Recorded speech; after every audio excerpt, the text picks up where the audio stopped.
ഇന്ന് നമ്മൾ തയ്യാറാക്കുന്ന സാലഡ് ഉണ്ടല്ലോ, വിരുന്നുകാരെയൊക്കെ ഒന്ന് ഞെട്ടിക്കാൻ പറ്റുന്ന വളരെ രുചികരമായിട്ടുള്ളതും പെട്ടെന്ന് തയ്യാറാക്കാവുന്നതുമായിട്ടുള്ള ഒരു പൈനാപ്പിൾ സാലഡാണ്. എങ്ങനെയാണെന്ന് അറിയണ്ടേ? പൈനാപ്പിൾ നമ്മൾ ഇതുപോലെ കട്ട് ചെയ്തെടുക്കുക. കട്ട് ചെയ്ത് തൊലിയൊക്കെ കളഞ്ഞ് നന്നായിട്ട് ചെത്തി പീസാക്കി എടുക്കാം. ഞാൻ എളുപ്പത്തിന് ഇങ്ങനെയാണ് അരിയുന്നത്, കാരണം അല്ലാതെ ചെത്തുന്നത് എനിക്ക് ഭയങ്കര ബുദ്ധിമുട്ടാണ്. അപ്പം ഇതേ രീതിയിൽ വട്ടത്തിൽ കട്ട് ചെയ്തിട്ട് ഇങ്ങനെ കൊണ്ട് കളയുന്നത് വളരെ എളുപ്പമാണ്. എന്നിട്ട് ചെറുതായിട്ട് അങ്ങ് അരിഞ്ഞ് എടുക്കുക.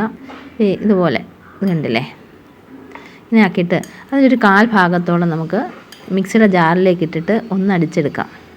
1/4 ഭാഗം മതി, മുഴുവൻ വേണ്ട. അടിച്ചിങ്ങെടുക്കുക. അടിച്ചതിന് ശേഷം കുറച്ച് മല്ലിയില വേണം. മല്ലിയില ചെറുതായിട്ട് അരിഞ്ഞതും പച്ചമുളക്, ഇതിന് എരിവിന് ആവശ്യത്തിന് പച്ചമുളക്, ഞാനിവിടെ ഒരു 5 പച്ചമുളകോളം എടുത്തിട്ടുണ്ട്.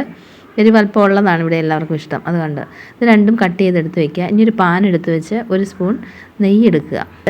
അതിനകത്തേക്ക് ഒരു 1.5 സ്പൂൺ പഞ്ചസാര ഇടുക. നെയ്യോടൊപ്പം തന്നെ 1.5 സ്പൂൺ പഞ്ചസാരയും കൂടെ ഇട്ട് ഒന്ന് പയ്യെ മെൽറ്റ് ചെയ്യുക. മെൽറ്റ് ചെയ്ത് വരുമ്പോഴേക്കും അതിനകത്തേക്ക് നമുക്ക് അടിച്ചു വെച്ചിരിക്കുന്ന പൈനാപ്പിളില്ലേ, ഈ പൈനാപ്പിൾ അങ്ങ് ഇട്ട് കൊടുക്കാം. ഈ പൈനാപ്പിൾ അങ്ങ് ഇട്ട് കൊടുത്ത് അതും ഈ പഞ്ചസാരയും കൂടെ ഒന്ന് നന്നായിട്ട് മെൽറ്റ് ആകുന്നിടം വരെ ചെറിയ ഫ്ലെയിമിലിട്ട് ഒന്ന് ഇളക്കുക. അതിന് ശേഷം നമ്മൾ കട്ട് ചെയ്ത് വെച്ചിരിക്കുന്ന പൈനാപ്പിൾ കൂടെ അതിൻ്റെ അകത്തേക്കിട്ട് അല്പനേരം ഒരു 2 മിനിറ്റ്, പൈനാപ്പിൾ കംപ്ലീറ്റ് വേകണ്ട, ഒരു ഹാഫ് മാത്രം വെന്താൽ മതി. അങ്ങനെ ഒന്ന് ഇളക്കിക്കൊണ്ടിരിക്കുക. എന്തുമാത്രം തൈരിലേക്കാണോ നമ്മൾ ഇടുന്നത്, ഏകദേശം ഒരളവ് അറിയാമല്ലോ. ഞാനിവിടെ ഒരു 1/2 ലിറ്ററോളം തൈരാണ് എടുത്തത്.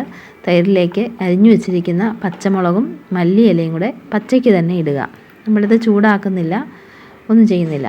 പച്ചയ്ക്ക് തന്നെ ഈ മല്ലിയിലയും പച്ചമുളകും കൂടെ ഇട്ട് കൊടുക്കുക. ഇട്ടതിന് ശേഷം പഞ്ചസാരക്കകത്ത് ഇട്ട് മെൽറ്റ് ചെയ്ത് വെച്ചിരിക്കുന്ന പൈനാപ്പിളില്ലേ, ആ പൈനാപ്പിളും കൂടെ അങ്ങ് ഇട്ട് കൊടുക്കാം.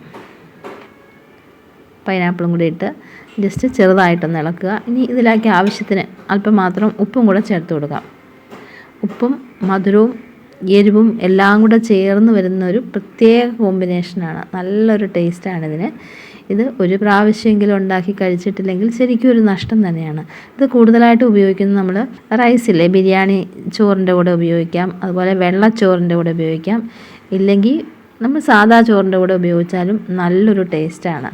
പിന്നെ പാകം ചെയ്യാത്തത് കൊണ്ട് നല്ലൊരു ഹെൽത്തിയാണ്. പാകം ചെയ്ത് തൈരാണെങ്കിലും നമ്മൾ പാകം ചെയ്യാതെ കഴിക്കുന്നതാണല്ലോ അതിൻ്റെ ഗുണങ്ങളേറെ കിട്ടുന്നത്. അപ്പോൾ ഈ പൈനാപ്പിളിൻ്റെ ടേസ്റ്റ് കൂടെ കൂട്ടുമ്പം അടിപൊളിയാണ്. അപ്പം എല്ലാവരും ഇതൊന്ന് ട്രൈ ചെയ്യണം. എന്നിട്ട് ഇഷ്ടപ്പെട്ടാൽ വീഡിയോ ലൈക്ക് ചെയ്യാനും ചാനൽ സബ്സ്ക്രൈബ് ചെയ്യാനും മറക്കല്ലേ.